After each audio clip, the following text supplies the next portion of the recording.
Assalamualaikum warahmatullahi wabarakatuh. Amin ya Allah ya mujibas sa'ilin. Subhanallah wa bihamdihi subhanallahil azim. Adada khalqihi wa ridha nafsihi wa zinata arshihi wa midada kalimati. Ashhadu an la ilaha illallah wahdahu la syarika lah wa asyhadu anna sayyidana Muhammadan abduhu wa rasuluhu la nabiyya ba'dah.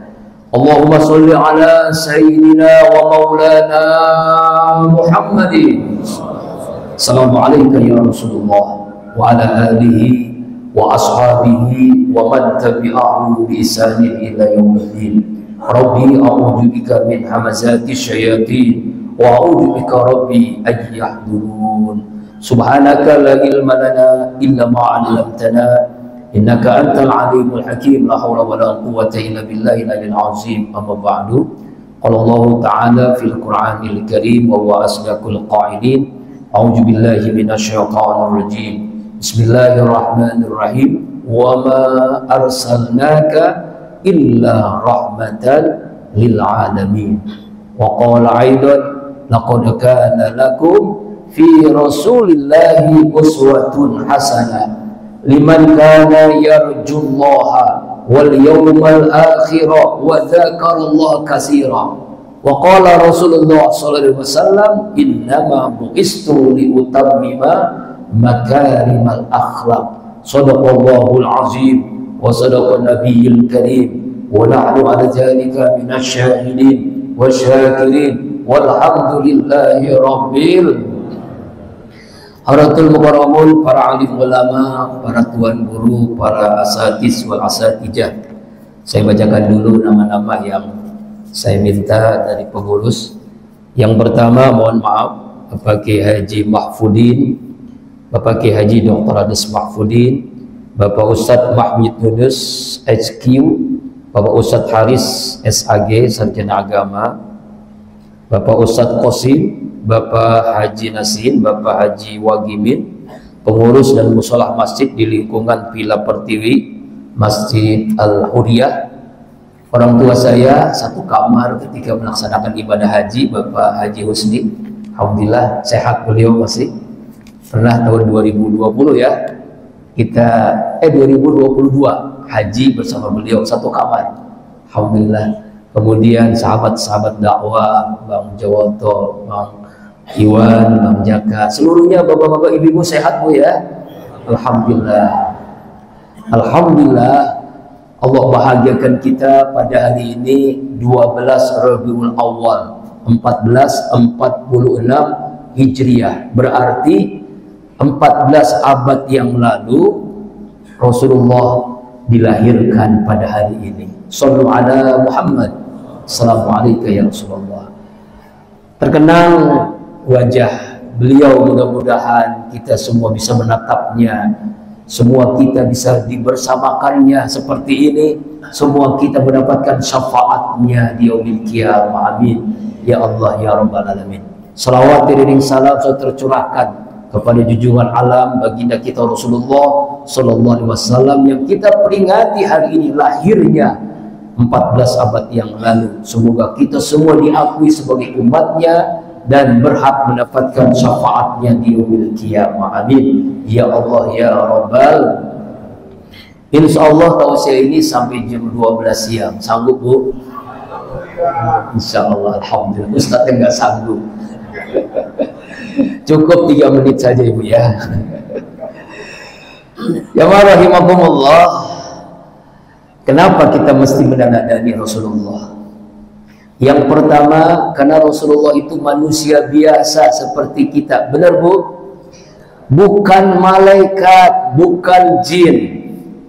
Kalau kita disuruh mencontoh yang sama, wajar. Tapi kalau kita disuruh contoh oleh Allah, malaikat, gimana nyontohnya? Malaikat kita nggak pernah lihat. Malaikat nggak punya nafsu. Dikasih perempuan paling cantik sekalipun nggak mau. Ya, betul. Dikasih harta sebanyak apapun nggak mau, nggak punya nafsu malaikat. Jadi kalau kita contoh malaikat berat. Malaikat nggak punya nafsu, selalu taat kepada Allah. Atau kalau kita disuruh mencontoh, kita ini misalnya Nabi Muhammad itu jin, gimana kita mencontohnya? Kita juga nggak pada melihatnya. Atau misalnya Nabi kita ini seorang Superman, gimana kita contohnya? Orang pakai celana dalam di luar, ya terbang, gimana contohnya? Rasulullah Muhammad SAW manusia biasa seperti kita.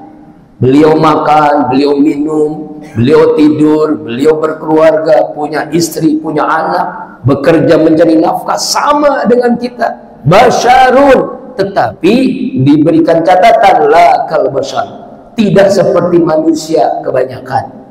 Beliau makan, kita makan, betul Bu? Tapi bedanya kalau Rasulullah makan sedikit, kalau kita sedikit-sedikit.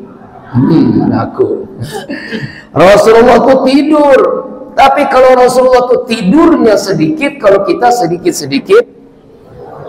Ya betul. Aku Rasulullah tuh berkeringat, cuma keringatnya Rasulullah tuh wangi semerbak harum. Coba keringat kita rasain. Di zaman waktu itu tidak ada parfum, tidak ada minyak wangi, harum semerbak. Jadi kalau Rasulullah ini sampai ke majelis ini, harum semerbak wangi. Karena itulah Aisyah radhiyallahu anha sangat senang dengan harumnya Rasulullah. Sahabat sangat senang.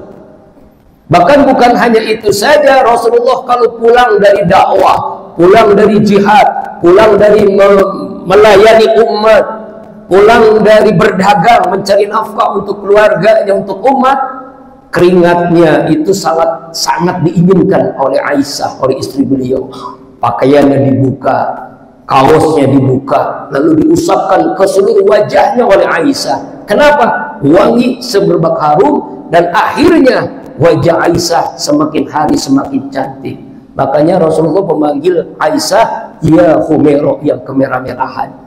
Jadi kalau ibu-ibu pengen wajahnya seperti Aisyah cantik, kemerah-merahan, suami pulang dari kerja, dari ngojek, dari pasar, dari sawah, dari nyangkul misalnya, silakan diciumin, insya Allah pingsan. Bukan kemerah-merahan yang ada kehitam-hitaman, ya Allah. Itulah bedanya keringat Nabi dengan keringat kita. Apalagi ludahnya Rasulullah itu obat, ludahnya obat, ludahnya kita. Rasain dah. Ketika hijrah dari Mekah ke Madinah, didampingi oleh sahabat terdekat beliau, Sayyidina Abu Bakar As-Siddiq, mampir ke Gua Sur, ya, rest area namanya Gua Sur. Sebelum masuk, kata Abu Bakar As-Siddiq, tunggu dulu ya Rasulullah, saya bersihkan dulu, khawatir ada binatang berbisa nanti menggigit Rasulullah SAW. Itulah sahabat terbaik, ada apapun dimulai dia dulu, dilihat. Nah, akhirnya ketika membersihkan itu, benar ada binatang yang menggigit Abu Bakar As-Siddiq. Ya, apa yang terjadi? Digigit oleh kalajengking, Pak. Kalajengking Arab. Kalajengking Arab tuh. Ya. Kenapa? Ada di Arab. Ya, bukan di Villa Pertiwi. Kalajengkingnya gedenya kayak apa? Ya jangankan kalajengking, barangnya Arab pun gede. Maksudnya kalajengking, ya. Akhirnya apa yang terjadi? Bengkak tangannya Abu Bakar, panas, meriang, merah. Rasulullah tanya, "Hei Sayyidina Abu Bakar As-Siddiq, ada apa dengan ente? Wajah berubah merah, panas, tangan bengkak." Nggak ada apa-apa. Khawatir memberatkan Rasulullah. Apa karena kamu nggak mau ikut hijrah ke Madinah? Enggak ya Rasul, saya pengen seneng makan. Atau karena khawatir keluarga, khawatir harta di Mekah? Enggak ya Rasulullah, itu wajah kamu berubah, badanmu panas. Akhirnya jujur juga, tadi ketika bersihin Gua Sur, ada binatang berbisa kalajengking, tangan saya diantuk, bengkak. Akhirnya, mana tangan kamu? Sini. Bismillahirrahmanirrahim. Dengan ludahnya Rasulullah, dengan doanya Rasulullah, saat itu juga Abu Bakar As-Siddiq sembuh total dari penyakitnya. Coba kalau Bang Toto yang ya Allah, ya Rabbana, apa yang terjadi? Makin bengkak, makin korengan. Itulah ludahnya Nabi, obat ludahnya kita. Itu hal yang sederhana. Belum kita lihat dalam sejarah sirah nabawi, belum diangkat menjadi nabi dan rasul, sudah mendapatkan gelar Al-Amin karena jujurnya. Karena jujurnya. Apa yang terjadi? Peradaban ketika itu, zaman jahiliyah, nggak ada orang yang jujur. Semuanya kalau dagang, kalau bisnis, kalau bergaul, nipu, bohong, menjilat, penjilat. Wah, seperti itulah kejadiannya. Mungkin ada di zaman Konoha, ya kan? Banyak orang yang bohong, banyak orang yang penjilat, banyak orang yang di negeri Konoha. Di mana, Bu? Nggak tahu. Ya, Allahu Akbar walillahilhamd. Apa yang terjadi? Rasulullah itu kerja sama Sayyidina Khadijah, menjadi karyawan, masih muda. Karena kejujurannya, perusahaan Khadijah semakin hari meningkat omsetnya. Bukan hanya lintas daerah, tapi lintas negara Syam dikuasai bisnisnya oleh Rasulullah SAW. Karena kejujuran itu, banyak orang nitipin barang, onta, emas, uang, berlian. Kenapa? Kalau nitip sesuatu kepada Rasulullah tidak berkurang. Kalau kita kan kadang beda, nitip omongan nambah, nitip duit, harta gimana, Bu? Gimana, Pak? Berkurang. Nah, Rasulullah itu enggak. Itulah yang Rasulullah itu. Makanya kalau ada orang mengatakan bank itu bid'ah, enggak ada zaman Nabi. Justru Nabi pencetus bank. Ini saya jelaskan ketika saya mengisi mata kuliah fikih muamalah di KIAID, Institut Agama Islam Depok, yang sebentar lagi menjadi UID, Universitas Islam Depok. Alhamdulillah saya dosen tetap di Fakultas Syariah. Di mana, Bu? Enggak tahu nggak? Belum tahu ya? Ini promosi. Jadi kalau punya anak, jadi ada sekarang Institut Agama Islam Depok di daerah Sawangan. Dulu namanya Sekolah Tinggi Agama Islam Al-Karimiyah Ki Haji Ahmad Damanhuri. Sekarang menjadi institut. Tahun 2025 akan menjadi Universitas Islam Depok. Satu-satunya Universitas Islam di Depok, di daerah Sawangan. Nah, jadi kalau anak ibu yang mau ingin kuliah, nanti ketemu dengan saya, insya Allah di Fakultas Syariah. Ketika saya mengisi itu, ternyata Rasulullah pencetus bank. Kenapa orang nitip uang dimanfaatkan oleh Rasulullah SAW? Muda itu belum jadi Nabi Muhammad SAW kecil. Lalu apa yang terjadi? Rasulullah semakin hari omsetnya meningkat, bekerja menjadi karyawan Khadijah, kaya raya. Dia punya omsetnya dari memanfaatkan titipan manusia atau orang-orang Quraisy ketika itu. Akhirnya ketertarikan Khadijah, ketertarikan Rasulullah itu disatukan melalui akad nikah. Rasulullah memberanikan diri melamar Khadijah pada usia 25 tahun.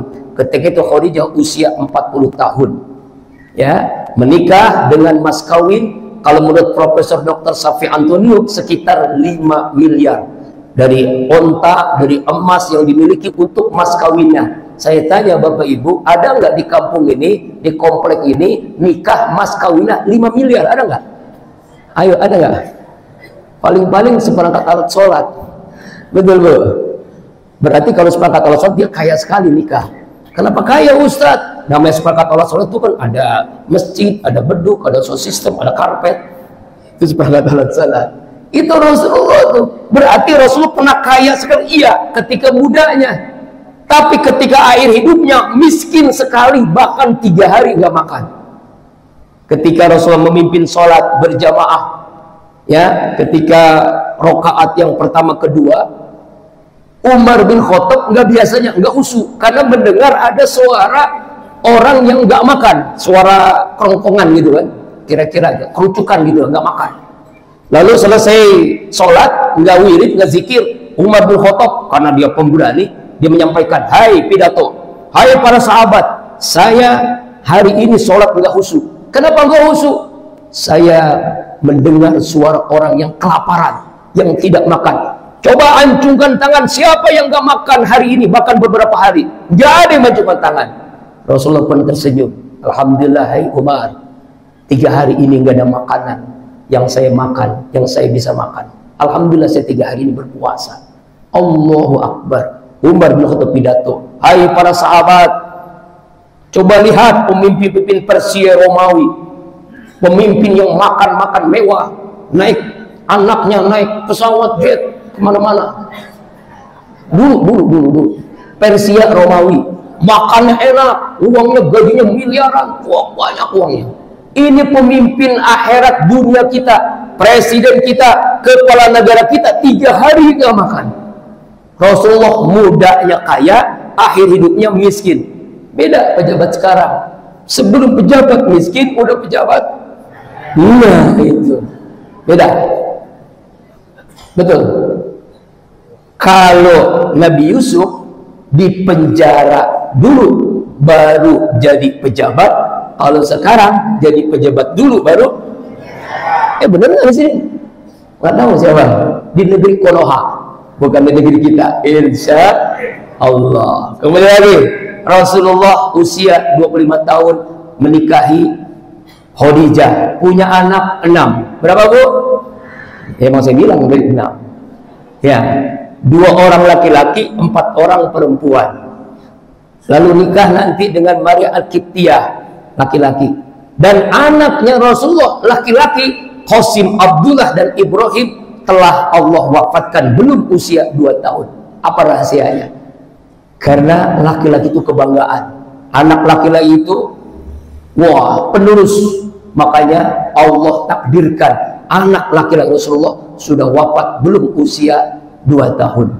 Tetapi dari anaknya punya cucu namanya Hasan dan Husain. Dari Hasan dan Husain inilah melahirkan curus cucu cicit sampai sekarang Bala Alawi itu nasabnya. Saya nggak bicara masalah nasab karena bermasalah. Yang penting kita bicara nasib kita, betul. Karena insya Allah yang dilakukan para habib itu benar. Kalau kita mengatakan bahwa itu bukan keturunan Nabi, dipertanyakan keimanan kita kepada Nabi Muhammad sallallahu alaihi wasallam. Sallallahu rabbuna ala nuril mubin Ahmad al-Mustafa Sayyidil Mursalin wa ala alihi wa sahbihi ajma'in wa ala alihi wa sahbihi ajma'in. Yang kedua, kenapa kita mesti meladani Rasulullah? Karena Rasulullah itu teladan dalam berbagai posisi. Beliau duduk hebat, berdiri hebat, jalan hebat, di masjid hebat, di rumah hebat, di pasar hebat. Ketika medan pertempuran, beliau hebat, memimpin negara hebat. Piagam Madinah itulah konstitusi pertama modern ketika zaman waktu itu nggak modern, diakui di dunia. Piagam Madinah. Saya punya dosen namanya Profesor Dr. Ahmad Sukarja SHM AEM. Beliau hakim agung di Mahkamah Agung. Nggak tahu sekarang sudah masih atau Allah alam. Beliau pembimbing tesis saya. Beliau menulis disertasi tentang Piagam Madinah dan Undang-Undang Dasar 1945. Ternyata Undang-Undang Dasar 1945 itu mencontek, meniru Piagam Madinah Rasulullah Sallallahu Alaihi Wasallam. Jadi benar kata orang, kita kembali Undang-Undang 45. Benar, itu Undang-Undang 45 itu sama persis nyontek dari Piagam Madinah yang dibuat oleh Rasulullah Sallallahu Alaihi.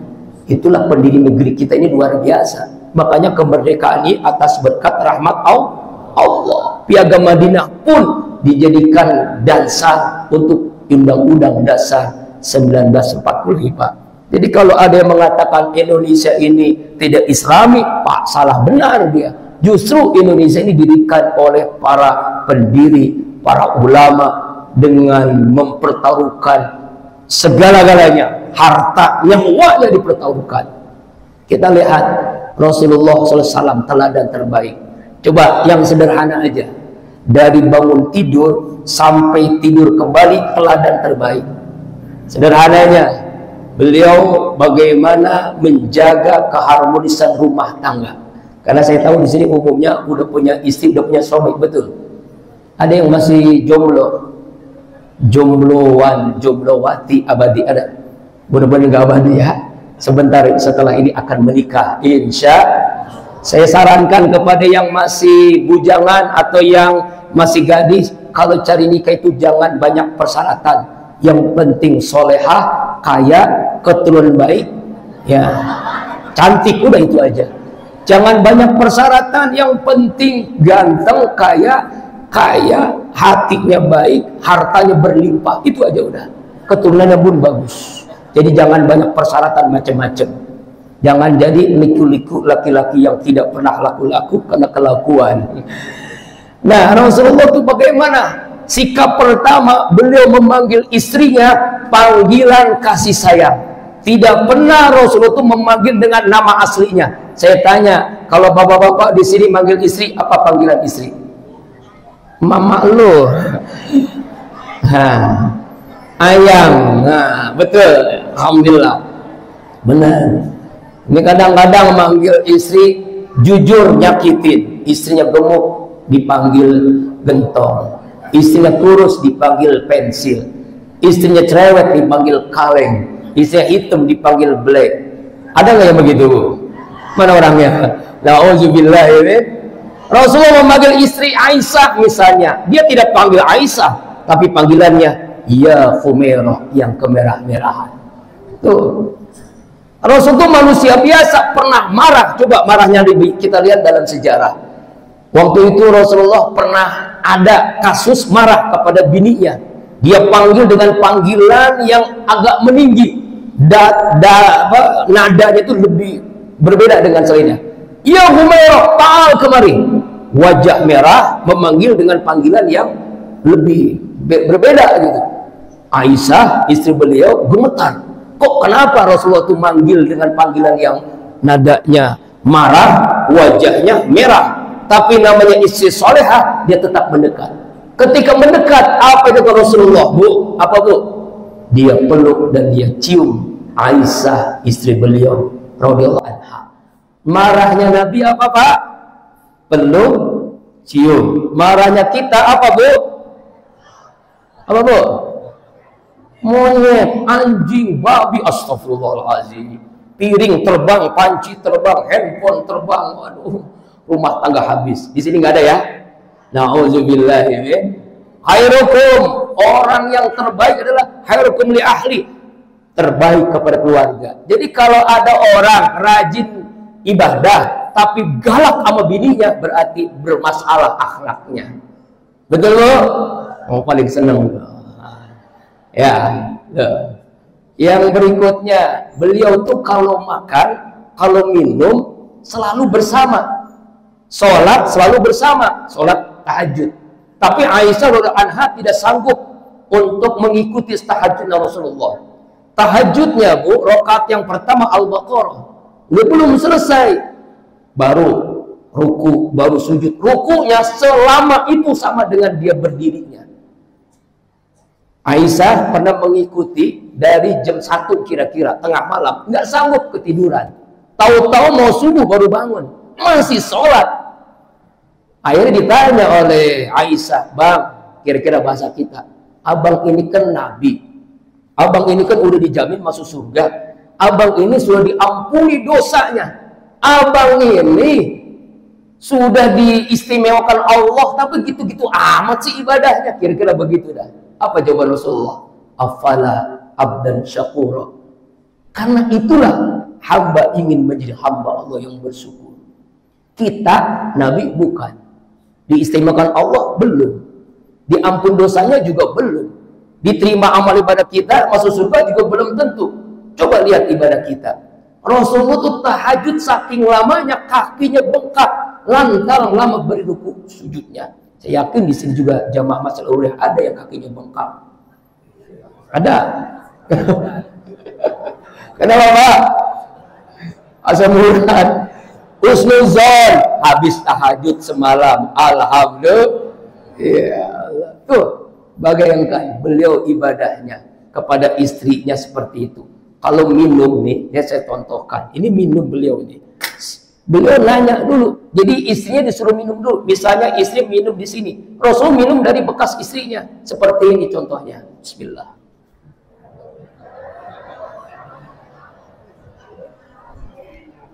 Contoh Bu, contoh.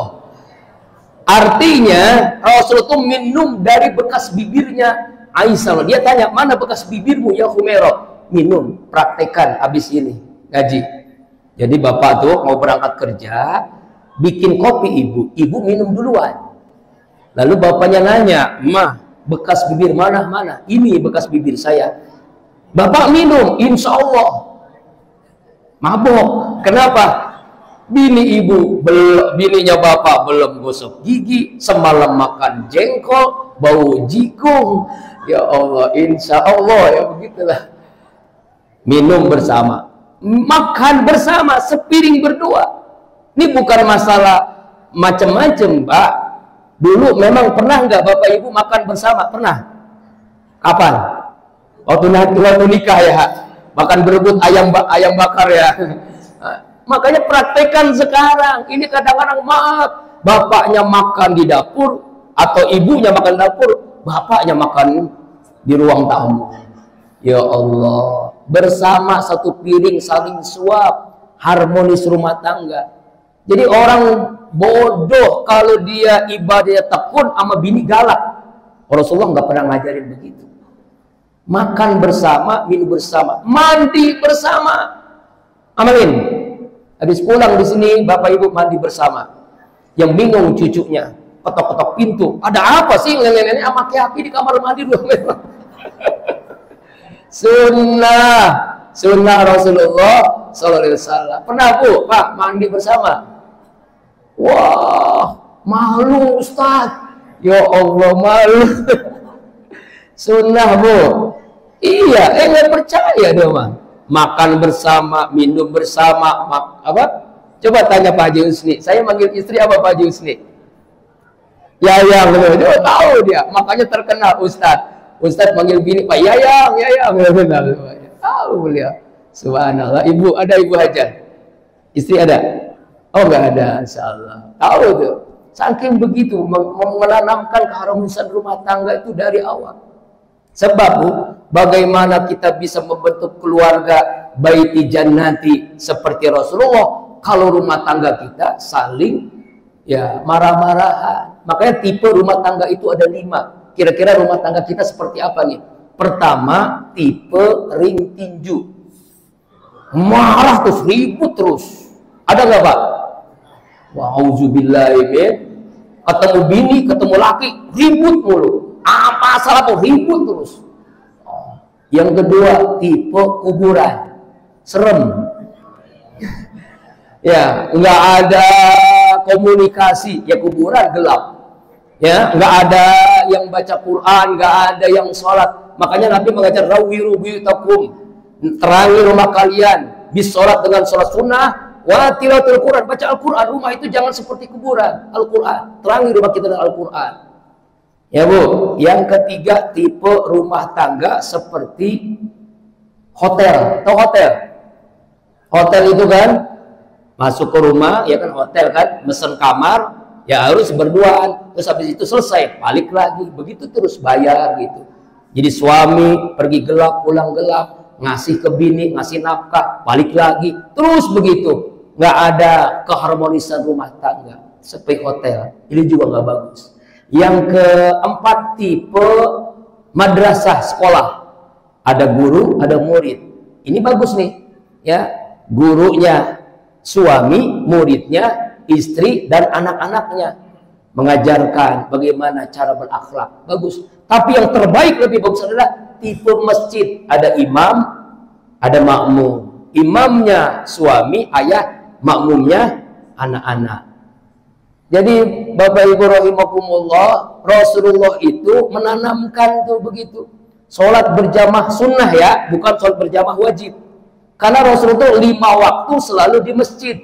selalu berjamaah di masjid, punya istri, punya anak, tapi berjamaah ke masjid. Kapan berjamaah dengan keluarga? Tahajud bersama, sholat duha bersama, ngaji bersama. Insya Subhanallah walhamdulillah wala ilaha illallah wallahu akbar. Subhanallah walhamdulillah wala. Kuatkan akidah kami ya Allah. Wallahu akbar. Subhan. Ampuni dosa-dosa kami ya Allah. Bahagiakan kami dunia akhirat ya Allah. Kuatkan iman kami ya Allah. Engkau segala-galanya dalam hidup kami. Subhanallah walhamdulillah wala ilaha illallah wallahu akbar. Lalu bagaimana sikap Nabi kepada sahabatnya, kepada anak-anaknya, kepada cucunya, kepada musuhnya sekalipun? Kalau bahasa agama itu ada 3 sa. 3 sa. Pertama, saya aman bagimu. Apa Bu? Saya aman bagimu. Yang kedua, saya menyenangkan bagimu. Apa Bu? Saya menyenangkan bagimu. Yang ketiga, saya bermanfaat bagimu. Apa? Saya bermanfaat bagimu. Inilah sikap Rasulullah SAW. Pertama, saya aman. Dimanapun Rasulullah berada, aman. Bagi istrinya, bagi anaknya, bagi cucunya. Suami teladan, ayah teladan, kakek teladan. Ketika itu Rasulullah sholat berjamaah di Masjid Nabawi. Sujudnya lama sekali. Selesai sholat, sahabat ada yang berani nanya, ya Rasulullah, kenapa kok hari ini sholatnya sujudnya lama banget? Kami itu hampir nggak kuat. Sahabat-sahabatku, maaf, tadi cucuku bermain-main di punggungku, Hasan dan Husain. Seandainya aku langsung berdiri, jatuh, anak cucu nangis. Itulah etika. Kalau punya anak, ajak sholat, anak kecil tetap kita bawa. Sampai Rasul mengajarkan begitu. Kalau sujud nikmati, dia nggak apa-apa, cucunya main, terus sampai selesai puas baru berdiri. Tuh, sampai hebatnya Rasulullah kepada cucunya tuh. Akhlak kakek teladan terbaik. Saya aman bagimu. Yang kedua, saya menyenangkan bagimu. Bagaimana sikap Rasulullah kepada sahabatnya? Ketika mau menyolatkan jenazah, ada sahabat Nabi, Rasulullah nanya dulu sama keluarganya, hei, ini nih yang kita mau nyolatin ini nih, almarhum nih, punya hutang nggak? Punya ya Rasulullah. Tapi dia susah. Kami pun susah untuk melunasinya. Rasulullah jangan sholatin dulu. Lalu dia memberikan sayembara. Hei sahabat-sahabat, siapa yang sanggup membayarkan hutang sahabat kita nih? Keluarganya susah. Ayo, saya Abu Bakar As-Siddiq. Berapa kamu? Seluruh harta saya untuk jihad, untuk lunasi hutang.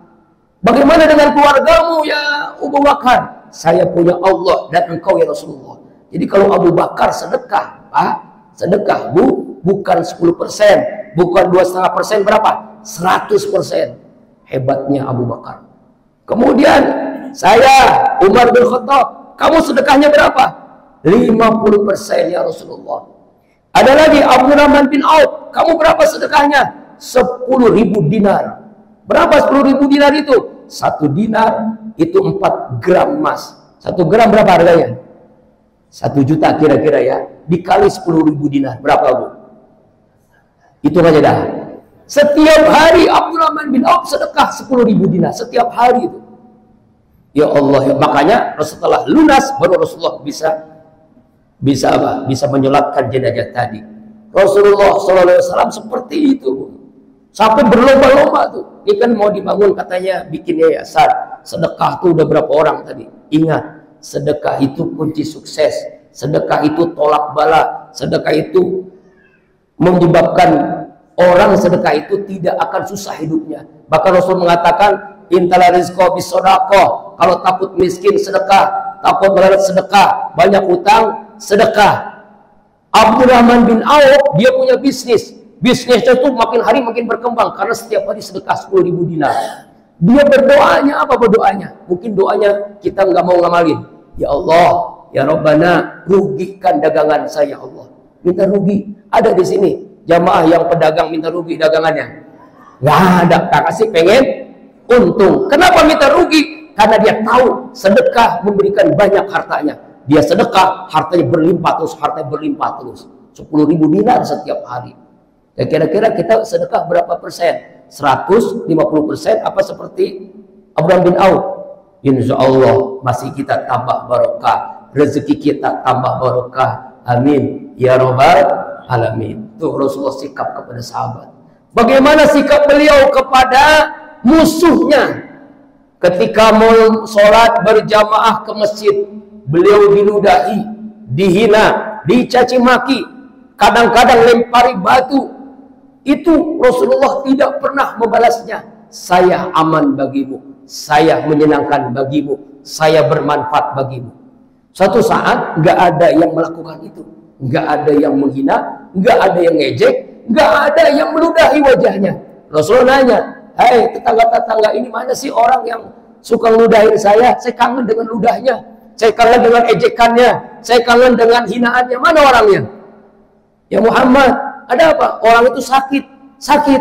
Dia orang Yahudi, orang kafir." "Kafir?" "Iya."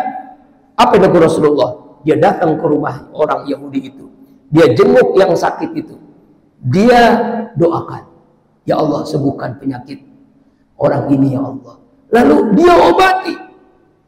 Ya Allah, orang Yahudi itu ngomong, "Ya Muhammad, setiap hari kamu lewat sini, saya hina, saya caci maki, saya ludahi wajahmu yang mulia ini. Ketika saya sakit, engkaulah yang pertama kali menjenguk saya. Ketika saya sakit, engkaulah yang pertama kali mendoakan saya. Ketika saya sakit, engkaulah yang pertama kali mengobati penyakit saya. Saksikanlah ya Muhammad, asyhadu an la ilaha illallah wa asyhadu annaka ya Muhammad Rasulullah."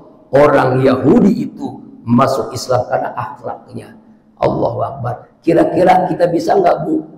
Bisa nggak apa begitu? Ini mau maulid di Masjid Al-Hurriyah atau mau sholat berjamaah, ada yang hina, ada yang ngejek, ada yang ludahin wajah kita. Kita apain orang itu? Ayo. Orangnya sakit, kita apain? Mampus lu, mampus lu. Itulah kita ya. Makanya Allah sampai memuji akhlaknya dalam surah Al-Qalam ayat 4, a'udzubillahi minasyaitonirrajim, wa innaka la'ala khuluqin azim. Akhlakmu sangat agung. Akhlak itu ada 3 tingkatan, Pak. Ada berapa? 3. Pertama namanya akhlak hasanah, baik. Kita berbuat baik kepada orang berbuat baik, itu biasa, baik, hasanah. Yang kedua karimah, mulia. Orang berbuat buruk kita doakan, kita husnuzon, baik sangka, tidak membalasnya. Yang ketiga akhlak Rasulullah, azimah. Orang berbuat buruk kita balas dengan kebaikan. Orang lempar batu kita balas dengan mangga. Kira-kira begitulah. Itulah akhlak Rasulullah Sallallahu Alaihi Wasallam. Lalu bagaimana sikap ibu-ibu nih muslimah nih, Bu? Bagaimana Khadijah, bagaimana Aisyah, bagaimana istri Rasulullah yang pandai melayani suami? Saya tanya, ibu pengen masuk surga? Bapak pengen masuk surga? Yang bapak-bapaknya kita contoh Rasulullah, yang ibunya contoh istri Rasulullah. Ciri wanita ahli jannah 2. Ada berapa, Bu? Bawa pulang yang amalin ya. Pertama, ahli surga. Bapak-bapak juga ciri ahli surga itu 2. Kalau dia sudah nikah, dia itu afifah. Apa itu afifah? Kalau laki-laki, kalau dia sudah nikah, hatinya tertutup untuk wanita lain, kecuali untuk istri dan istrinya. Maksudnya satu, Bu. Satu, Bu. Satu. satu di paru, atau di maaf, canda ya, supaya jangan ngantuk. Kalau ibu Afifah itu kalau dia sudah nikah hatinya tertutup kepada laki-laki lain, ganteng, kaya, hebat, orang terkenal. Kenapa? Karena hatinya hanya untuk suaminya. Insya itulah Aisyah, itulah Khadijah, itulah Maria Al-Qibtiyah, selalu menyenangkan kepada suami. Yang kedua, seorang suami, seorang istri ahli surga adalah ghalimah, pandai membangkitkan selera suaminya. Kalau bapak pandai membangkitkan selera juga istrinya. Golim namanya, wanita golimah. Membangkitkan selera apa, Bu? Selera ibadah. Jadi kalau udah nikah, suami itu rajin ke masjid, rajin sholat tahajud, rajin baca Al-Quran, rajin sholawat. Oh, ini ada, bukan kuis ya, istilahnya itu perlombaan, bukan perlombaan ya, musabaqah, paling banyak baca sholawat, hadiahnya umroh gratis. Nanti saya kirim channelnya ke pengurus Masjid An-Nuriyah. Majlis Az-Zikra yang sekarang dipimpin oleh Kiai Haji Muhammad Abdul Syukur Yusuf, pengganti dari almarhum Kiai Haji Muhammad Arifin Ilham.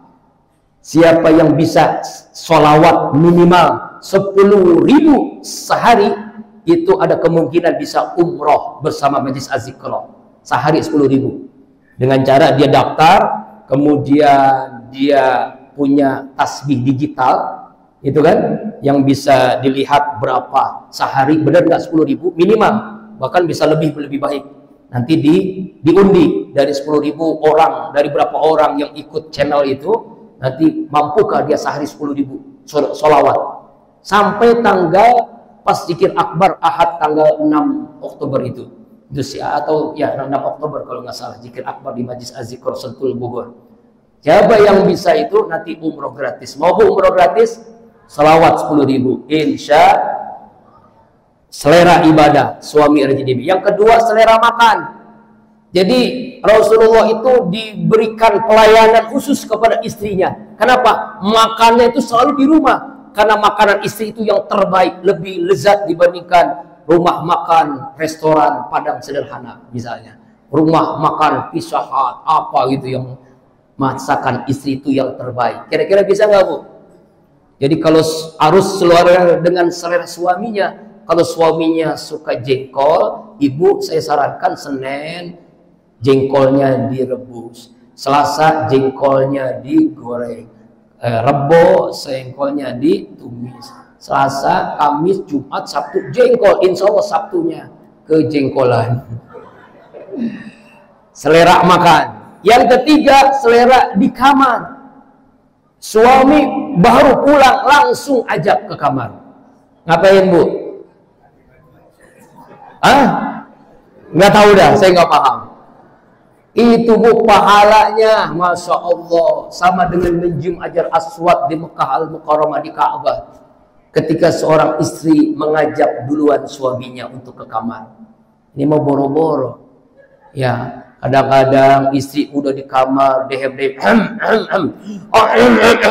ini istri pura-pura nidurin cucunya, pura-pura kulkas dirapi-rapihin, pura-pura pakaian disetrika, pura-pura udah begitu pakai pakaian yang 3 lapis, pakai training kaos kaki, gak lupa koyo, masuk angin, remason, semuanya tidur di hadapan suami. Kira-kira suami ini bapak-bapak ketika ngeliat bini begitu apa, Pak, ngomongannya? Innalillahi wa habis selera yang tadinya pengen, nggak jadi.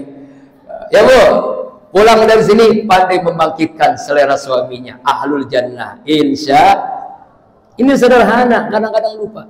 Karena rumah tangga itu dibangun dari kesederhanaan, akhlak yang baik. Saya aman bagimu, saya menyenangkan bagimu, saya bermanfaat bagimu. Khairun nas anfulin nas, yang bermanfaat. Jadi kalau Rasulullah seandainya ada di tengah kita tuh, bagaimana sikap kita kepada Rasulullah? Malu rasanya. Kita belum menghidupkan sunnah Rasulullah. Mulai bagaimana cara berpakaian, cara berakhlak kepada istri, kepada anak, kepada teman, kepada sahabat, cara berekonomi, cara berpolitik, cara berumah tangga, cara ibadah beliau. uswatun hasanah, teladan yang terbaik. Karena itu di akhir tausiah ini kita muhasabah, kita anggap saat ini insya Allah kita yakin Rasulullah bersama kita. Apalagi yang sudah pernah haji, yang pernah udah umroh, rasakan getaran itu ketika kita berada di Raudhah di Madinah Al-Munawwarah. Kita bersama di situ untuk menjemput rahmat Allah dengan cinta kepada Rasulullah SAW. Laqad kana lakum fi Rasul uswatun hasanah liman kana yarjullaha. Yang pertama, orang yang selalu mengharap rahmat Allah. Terus wal yaumal akhir, yakin dengan hari akhir. Dan yang ketiga, wa zakarallahu katsira, banyak berzikir kepada Allah. Kita awali dengan suratul Fatihah, kita muhasabah, kita berdoa semoga Allah Subhanahu wa taala merahmati kita. Semoga Rasulullah mengenal kita, diakui sebagai umatnya, dan kita berhak mendapatkan syafaat ijma di yaumil qiyamah bi barakati wa karamati wal mujati. Suratul Fatihah. A'udzu billahi minasyaitonir rajim. Bismillahirrahmanirrahim. Alhamdulillahi rabbil alamin. Arrahmanir rahim. Maliki yaumiddin. Iyyaka na'budu wa iyyaka nasta'in. Ihdinas siratal mustaqim. Siratal ladzina an'amta 'alaihim ghairil maghdubi 'alaihim waladdallin. A'udzu billahi minasyaitonir rajim. Bismillahirrahmanirrahim. Innallaha wa malaikatahu yusalluna 'alan nabi ya ayyuhalladzina amanu sallu 'alaihi wa sallimu taslima. Sesungguhnya Allah dan para malaikat berselawat kepada Nabi Muhammad SAW. Hai hamba-hamba Allah yang beriman, berselawatlah kepada Nabi Muhammad SAW. Bayangkanlah saat ini, tutup kedua mata, tundukkan kepala. Bayangkan saat ini kita berada di depan makam Rasulullah di Raudhah di Madinah Al-Munawwarah. Yang belum haji atau umroh, semoga dengan membayangkan ini Allah takdirkan semua kita bisa berziarah ke makam Rasulullah di Raudhah di Madinah Al-Munawwarah. Assalamu alayka ya Rasulullah. Assalamu alayka ya Habiballah. Ya Nabi, salam alayka. Ya Rasul, salam. Salam alayka. Ya Habib, salam alayka. Salawatullah alayka. Ya Nabi, salam alayka. Ya Rasul, salam. Salam alayka. Ya Habib, salam alayka. Salawatullah alayka. A'udzubillahi minasyaitonir rajim. Kullu nafsin dha'iqatul maut. Semua kita divonis mati oleh Allah. Tanpa terkecuali ruh ini akan berpisah dengan jasad kita. Bayangkanlah saat ini sakaratul maut, tutup kedua mata. Bayangkanlah saat ini ruh kita berpisah dengan jasad kita. Rasulullah menggambarkan sakitnya sakaratul maut, lebih sakit dari 300 pedang yang menusuk tubuh seseorang. Luar biasa amat sangat sakitnya. Kecuali hamba-hamba Allah yang husnul khotimah. Para malaikat berbaris menyambut ruh hamba Allah yang husnul khotimah, lalu mengucapkan kalimat yang indah, salamun alaikum udkhulul jannah bima kuntum ta'malun. Salam sejahtera untuk kalian ahli penghuni surga. Kenikmatan malaikat dengan wajah yang indah menyambut ruh hamba Allah yang husnul khotimah. Kemudian Allah perlihatkan surga seluas langit dan bumi. Itulah yang mengalahkan sakitnya sakaratul maut. Dan itu hadiah Allah yang Allah berikan kepada hamba-Nya yang husnul khotimah. Ya Allah biha, ya Allah biha, ya Allah bihusnul khotimah. Kemudian terbujur kaku kita. Bayangkanlah saat ini terbujur kaku kita. Kemudian dimandikan, lalu dibungkus dengan kain kafan, Selama ini pakaian yang kita pakai, kita tanggalkan, kita tinggalkan hanya kain kafan itulah. Emas berlian yang kita pakai, jam tangan yang bagus pun kita tinggalkan. Hanya kain kafan itulah yang membungkus tubuh kita. Kemudian kita disolatkan. Bayangkanlah saat ini kita disolatkan. Bersyukurlah kalau yang menyolatkan kita banyak. Tapi sudihkah orang-orang menyolatkan kita? Kemudian kita digotong, dimasukkan galian 2 meter, diuruk, diinjak, gelap, tidak ada yang menani. Sendiri kita di liang lahat. Keluarga kita yang mengantarkan kita ke liang lahat pun tidak mau menemani kita. Mungkin ibu ayah kita, kakek nenek kita, suami istri kita, anak-anak cucu keturunan kita, kakak adik kita, teman-teman kita, sahabat kita tidak mau menemani kita di liang lahat. Kita sendiri. Harta yang kita selama ini kita cari, yang selama ini kita kumpulkan, tidak mau menemani kita. Yauma la yanfa'u malun wala banun illa man atallaha biqalbin salim. Ingatlah pada hari yang tidak bermanfaat harta yang kita miliki, keturunan yang kita punyai, kecuali hamba Allah yang memiliki hati yang bersih, amal soleh, ibadah, amal jariah, itu yang menemani kita. Kemudian binatang yang kita anggap jijik, cacing belatung menghancurkan seluruh otak kita, mata kita, hidung kita, mulut kita, jantung, ginjal, paru-paru, usus, semuanya hancur lebur, tidak ada yang tersisa, hanya tinggal tulang belulang. Itu lama-lama akan hancur menjadi tanah. Lalu apa yang kita banggakan selama ini? Lalu kenapa kita masih tawar-menawar dalam taat? Lalu kenapa kita masih berkeluh kesah dalam hidup? Lalu kenapa kita masih zalim kepada keluarga, kepada tetangga, kepada teman? Lalu kenapa kita masih maksiat? Ya Allah, ya Rabb, di hari kelahiran Rasulullah SAW ini, ya Allah, di Masjid Al-Quriyah ini, ya Allah, kami bermohon kepadamu, ya Allah, ampuni dosa kami ini, ya Allah, kezaliman kami ini, ya Allah, dosa-dosa yang kami lakukan dari akil balik hingga saat ini, ya Allah. La ilaha illa anta subhanaka inni kuntu minaz zalimin. La ilaha illa anta subhanaka inni kuntu minaz zalimin. La ilaha illa anta subhanaka inni kuntu minaz zalimin.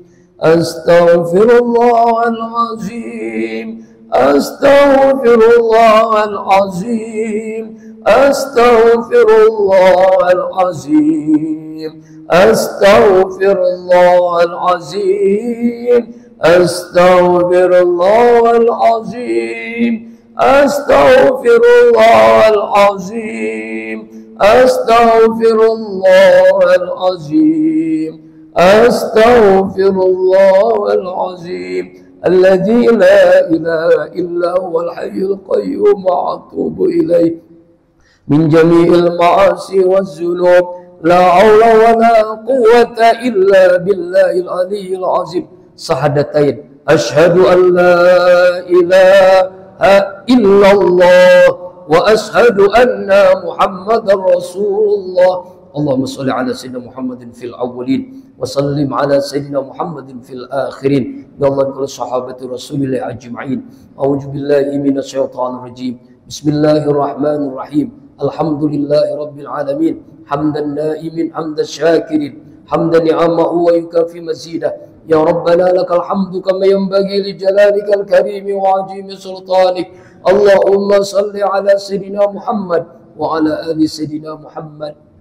Ya Allah, ya Rabbana, karunia-Mu begitu banyak Kau limpahkan kepada kami, ya Allah. Seringkali jadi sia-sia di tangan kami. Kebaikan-Mu turun setiap saat, sementara keluhan kami naik di hampir setiap waktu.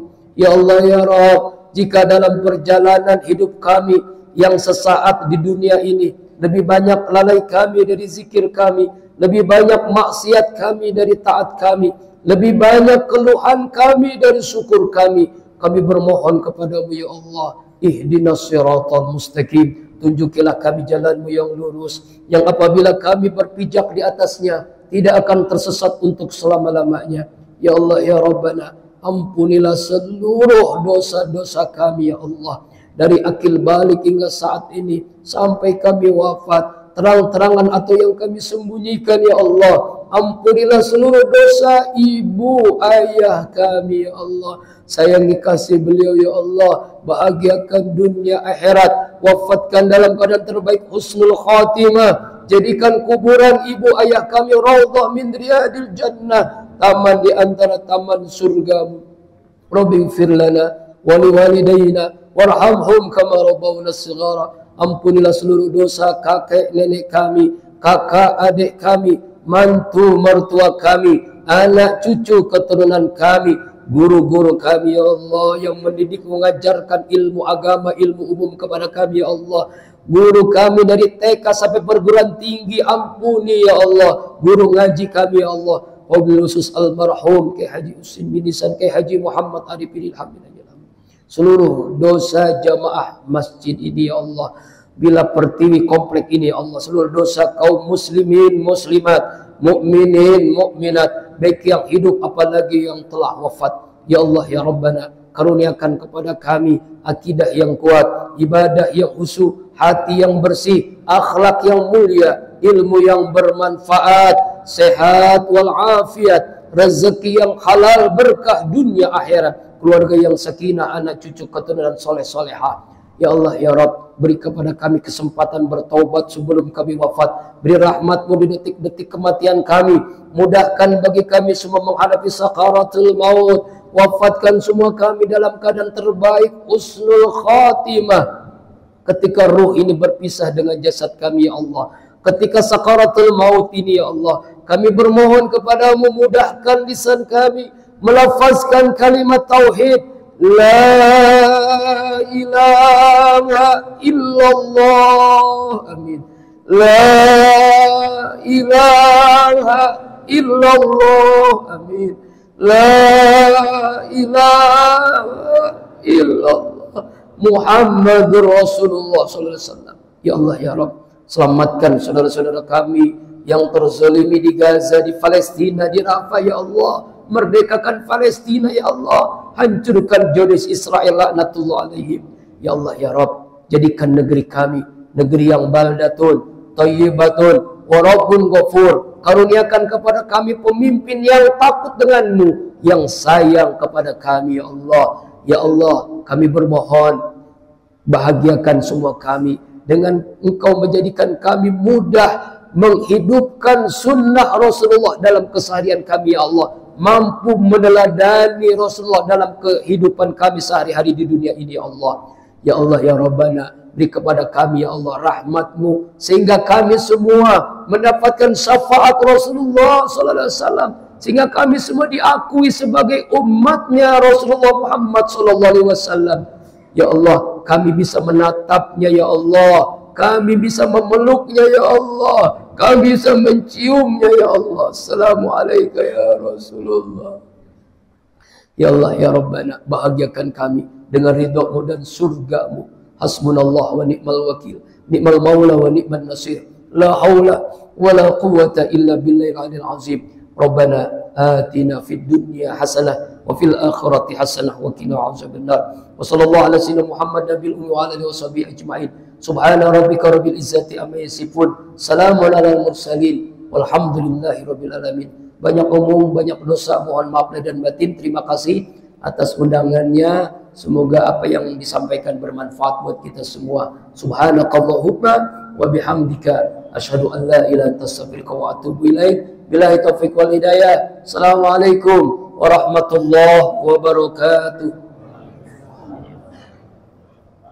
Ya, Pak.